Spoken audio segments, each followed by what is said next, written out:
Clap.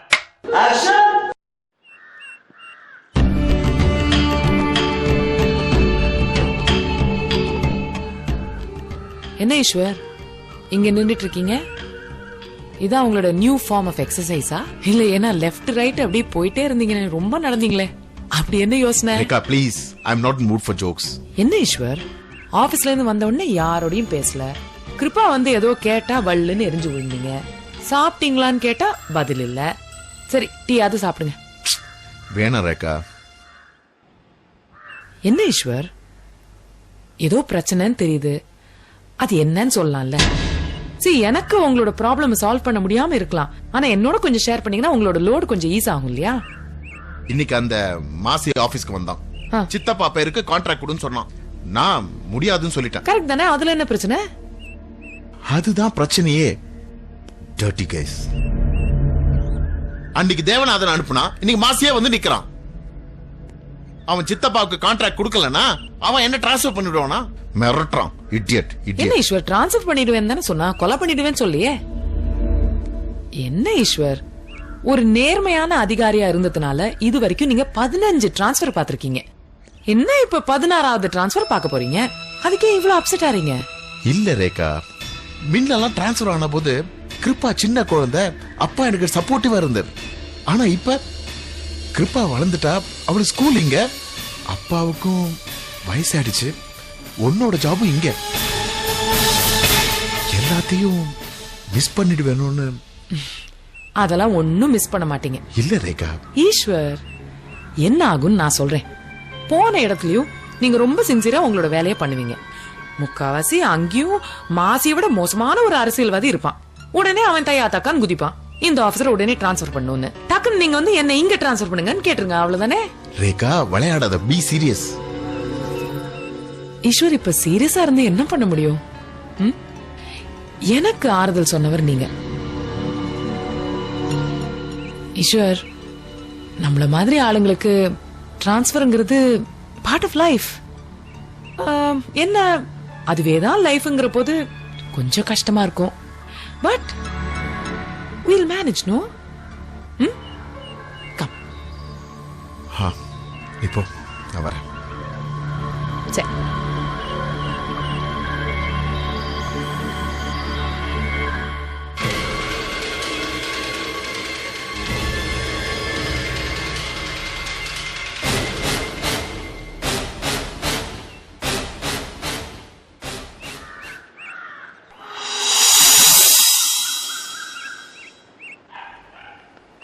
Hello, Women's Social Welfare Department President Neelambari speaking. அம்மா, நீங்க என்ன பேசுறீங்கன்னு எனக்கு புரியலையேம்மா. தமிழ்ல பேசணுமா? No problem. என்ன விஷயம் சொல்லுங்க. அம்மா, காலைல ஐயா வந்து இந்த கான்ட்ராக்ட் விஷயமா உங்ககிட்ட பேசணும்னு சொல்லியிருந்தாரு. அதான் ஃபைனல் ஆயாச்சே, இனிமே ஒண்ணும் பண்ண முடியாது. அதனால என்னம்மா, அந்த ஆளுங்க கொடுத்ததை விட நம்ம வந்து கொஞ்சம் ஜாஸ்தியா கொடுக்கலாம்னு ஐயா சொன்னாரு. எவ்வளவு ஆகும்னு கொஞ்சம் சொல்லுங்கம்மா. அவங்க ஃபைல் கொடுத்தாங்க, நீங்க 6L கொடுக்கறதா இருந்தா உங்களுக்கே ஃபைனல் பண்ணி முடிச்சிடுறேன். அதனால ஒண்ணும் இல்லம்மா, எந்த பிரச்சனையும் இல்ல, நாங்க கொடுத்துடலாம். ஆனா அவங்கள பேசி சமாளிக்க வேண்டியது உங்க கடமைம்மா. அதெல்லாம் நான் சமாளிச்சுக்கிறேன். ஈவினிங் எனக்கு தெரிஞ்ச பையன் தண்டபாணின்னு ஒருத்தர் வருவாரு, அவர்கிட்ட நீங்க பணத்தை கொடுத்து விட்டுருங்க, சரியா? சரிங்கம்மா, கண்டிப்பாம்மா. நல்லது, நன்றிம்மா. வணக்கங்க. நன்றி.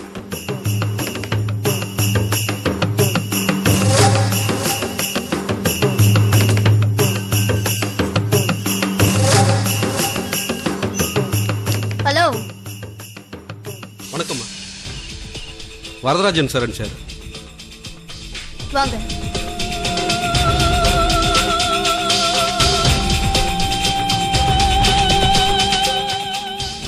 இலவச கைத்தறி கான்ட்ராக்ட் விஷயமா அதான் போன்லயே எல்லாம் சொன்னாரே. அமௌண்டோட வந்திருக்கேன் மேடம்.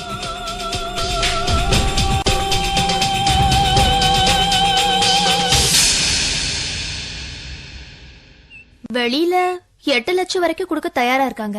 எங்க முதலாளி 10 லட்சம் ரூபாய் கொடுத்துருக்காரு மேடம். அப்ப கான்ட்ராக்ட் உங்க முதலாளிக்கு தான்.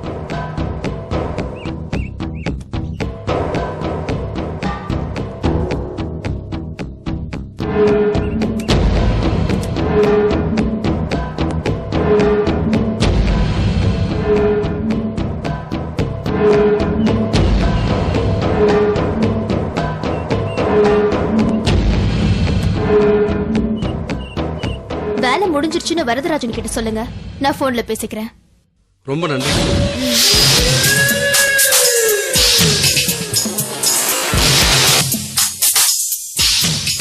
ரொம்ப நன்றிம்மா. அம்மா ஆசீர்வாதம் பண்ணுங்கம்மா.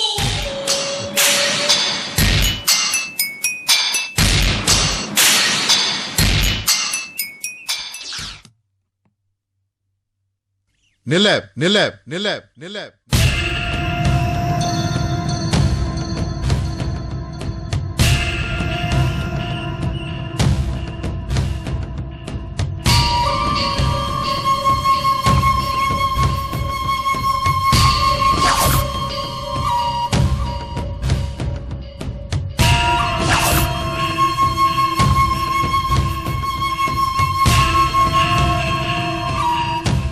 அப்படியே போயிடு. புரியல. இந்த வீட்டுக்குள்ள வராத, அப்படியே வெளியே போன்னு சொல்றேன். ஏ பதவியை மிஸ்யூஸ் பண்ணி பணம் பறிக்கிறவங்களுக்கு இந்த வீட்டுல இடம் இல்ல. நான் என்ன மிஸ்யூஸ் பண்ண? அதுல என்ன? இதுல 10 லட்சம் ரூபாய் பணம். ஓ, எப்படி வந்தது? அது லஞ்சம். ஏனா ஏத லஞ்சம்னு சொல்ற? இந்த கான்ட்ராக்ட் அவன் கைக்கு போச்சுன்னா 1 கோடி ரூபாய் சம்பாதிக்க போறான். அதுல அவன் எனக்கு சந்தோஷப்பட்டு கொடுத்த அன்பளிப்புன்னு நினைச்சுக்க வேண்டியதானே? Shut up.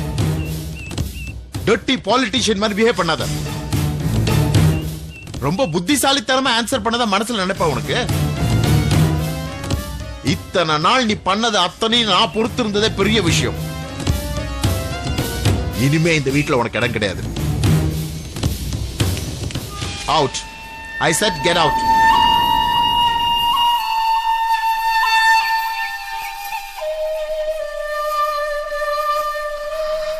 Mr. Ishwar.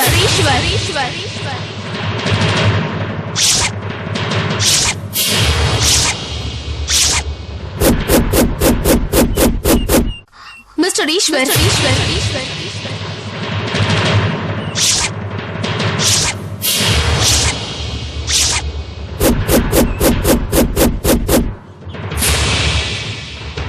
என்ன சொன்ன? ஈஸ்வர்னு சொன்ன. இத்தனை நாள் அண்ணன்னு கூப்பிட்டு இருந்த வாய் இன்னைக்கு ஈஸ்வர்னு கூப்பிட்டோன்னு கோவம் வருது இல்ல? அப்படிதான் தங்கச்சிய வாசல நிறுத்தி வச்சு வெளியே போன்னு சொன்னா எனக்கும் அப்படிதான் கோவம் வரும். என்னமோ இத்தனை நாள நீ மட்டும் பொறுமையா இருந்த மாதிரி பேசிட்டு இருக்க. அண்ணன் ஆச்சுன்னு நானும் இத்தனை நாள பொறுமையா தான் இருந்தேன். என்ன வீட்டை விட்டு போன்னு சொல்றதுக்கு நீ யாரு? உனக்கு மட்டும் இல்ல, என்ன வீட்டை விட்டு வெளியே போன்னு சொல்றதுக்கு இந்த வீட்டுல வேற யாருக்குமே உரிமை இல்ல. எனக்கு அந்த உரிமை இருக்கு.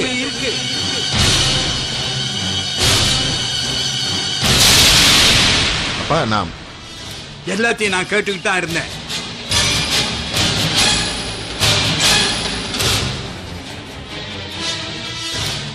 அப்பா, அண்ணன் பேசுறது எனக்கு சுத்தமா பிடிக்கலப்பா. நீ இந்த வீட்டுல இருக்கிறது எனக்கு சுத்தமா பிடிக்கல.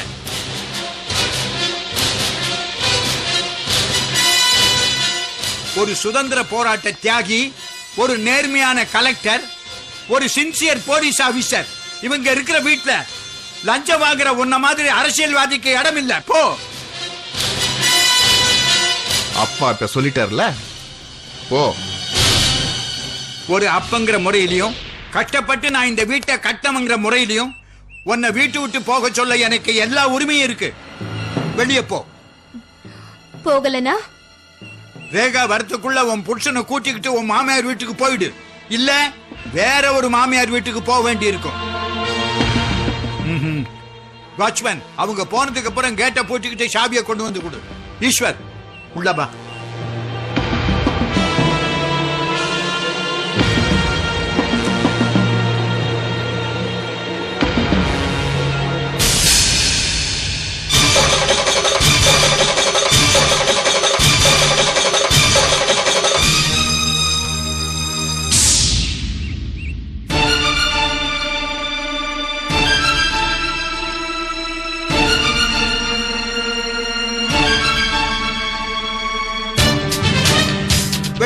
வெளியே போ வெளியே போ வெளியே போ வெளியே போ வெளியே போ.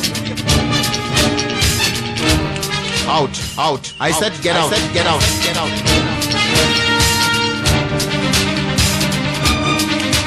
Out, out. I said get out. Get out. Get out.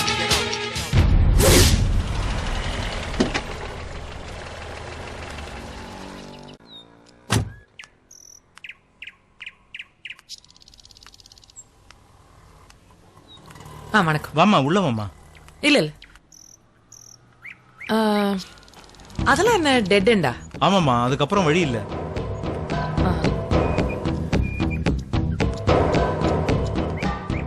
அது என்னது? அந்த அது கேட் பக்கத்து தெருவுக்கு வழிபா. அங்கே நீங்கெல்லாம் என்ட்ரி கிடையாது. இல்ல கிடையாது, சுத்தி தான் வரணும். அம்மா, ஆ, பிரசன்னா விடுதலை ஆயிடுவானா? ஏன் அப்படி திடீர்னு கேக்குறீங்க? இல்லம்மா, கோர்ட்ல நம்ம வக்கீல் எந்த பாயிண்ட் எடுத்து பேசினாலும் அந்த பிரியா உடைச்சிடலாம்மா. நம்மளுக்கு ஒரு ஆதாரம் மட்டும் கிடைச்சிருச்சுன்னா அவளோட ஆர்கியூமெண்ட் எல்லாத்தையும் உடைச்சு போட்டு பிரச்சனை வெளில எடுத்துடலாம். ஆமா, இங்க செக்யூரிட்டி எல்லாம் எப்படி? இருந்தானுங்கம்மா, ஒரு மாசம் இருப்பானுங்க, அப்புறம் ஓடி போயிடுவானுங்க. இதே மாதிரி இருந்ததுனால ஒரு 5-6 மாசமா செக்யூரிட்டி வைக்கல.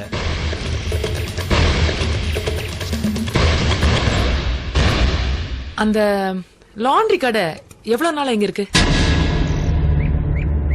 அவன் ரொம்ப நாளா இருக்காம்மா. என்ன டைமிங்ஸ்? காலையில ஒரு 6-7 மணிக்கெல்லாம் வந்துருவான், ராத்திரி ஒரு 8 மணி வரையும் இருப்பான். தினம் வருவானா? தினம் வருவான், செவ்வாய்க்கிழமை ஒரு நாள் மட்டும் லீவ் எடுத்துக்குவான். அவனை கூப்பிட்டுமா? கிருஷ்ணா. இல்ல இல்ல இல்ல, ரம்யா இருந்தது வியாழக்கிழமை. நான் பேசிட்டு வந்துடுறேன், நீங்க இங்கே இருங்க. இங்கே இருங்க.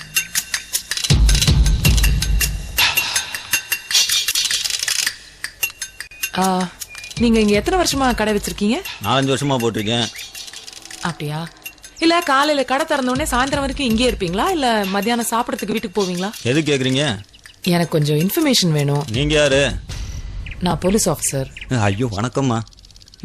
காலைல வரும்போது சாப்பாடு எடுத்துட்டு வந்துருவேன் மேடம், அதனால மதியானம் இங்கே தான் இருப்பேன்.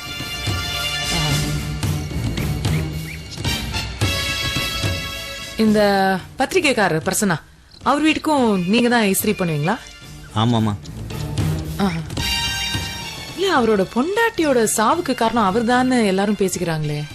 பக்கத்துல இருக்கிறவங்க எல்லாம் அப்படித்தாம்மா பேசிக்கிறாங்க. ஆனா என்ன பொறுத்தளவுக்கு அவர் ஒரு தங்கமான மனுஷன்மா. யார் என்ன உதவி கேட்டாலும் உடனே பண்ணிடுவாருமா. இந்த கொலை நடந்த அன்னைக்கு நீங்க இங்க தானே இருந்திருப்பீங்க. பயப்படாதீங்க, சொல்லலைன்னா தான் பிரச்சனை. யாராவது போனாங்களா, பாத்தீங்களா? ஆமாம்மா, 2 பேர் வந்தாங்க. 2 பேரும் சேர்ந்து வந்தாங்களா? முதல்ல ஒரு பொண்ணு டிவிஎஸ் 50ல வந்துச்சு மேடம். அதுக்கப்புறம் ஒருத்தர் பைக்ல வந்தாரு மேடம். எவ்வளவு நேரம் வீட்டுல இருந்தாங்க, எப்ப திரும்பி போனாங்க?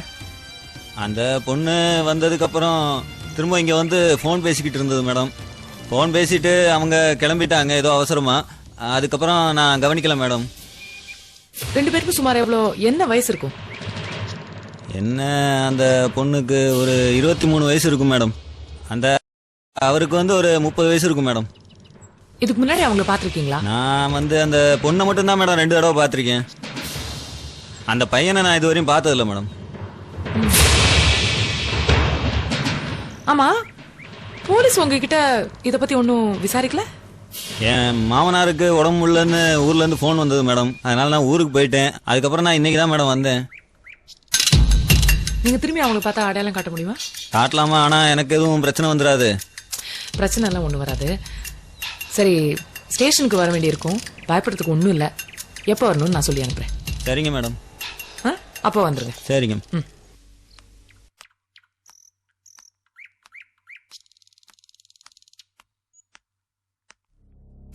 இஸ்திரிக்காரன்ட்ட பேசினது நல்லதா போச்சு. கொலை நடந்த அன்னைக்கு வீட்டுக்கு 2 பேர் வந்திருக்காங்க. ஒரு பையன், ஒரு பொண்ணு. பொண்ணு டிவிஎஸ் 50ல வந்தாலாம், பையன் பைக்ல வந்திருக்கான். அவங்க 2 பேர்ல யாராவது ஒருத்தர் தான் கொலை செஞ்சிருக்கணும். யாரா இருக்கும் அவங்க? அந்த பொண்ணை ஏற்கனவே பாத்திருக்கான் போல இருக்கு. ஆனா அந்த பையனை தான் பார்த்ததே இல்லைங்கிறான். ஆமா போலீஸ் வந்து வீட சர்ச் பண்ணாங்களா சார்? இல்லம்மா, முதல்ல தற்கொலை நினைச்சு அதுக்கு தகுந்த ஆதாரங்கள் ஏதாவது கிடைக்குதான்னு தேடி பார்த்தாங்க. அதுக்கப்புறம் பிரசன்னா தான் கொலை பண்ணான்னு ரம்யாவோட அம்மாவும் கம்ப்ளைண்ட் கொடுத்ததுனால பிரசன்னாவை கூட்டிட்டு போயிட்டாங்க. அவ்வளவுதான். ஆனா பிரசன்னாவை அரெஸ்ட் பண்ணதுக்கு அப்புறமாவும் யாரும் சர்ச் பண்ண வரல? இல்ல, அந்த மாதிரி யாரும் வரலமா. என்ன எப்படி மிஸ் பண்ணாங்க? ஏன்னா அக்கரன்ஸ் ஆஃப் கிரைம்ல எவ்வளவு புத்திசாலியான கிரிமினலா இருந்தாலும் ஆதாரத்தை விட்டுருப்பான். அது வேற.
செல்வரும்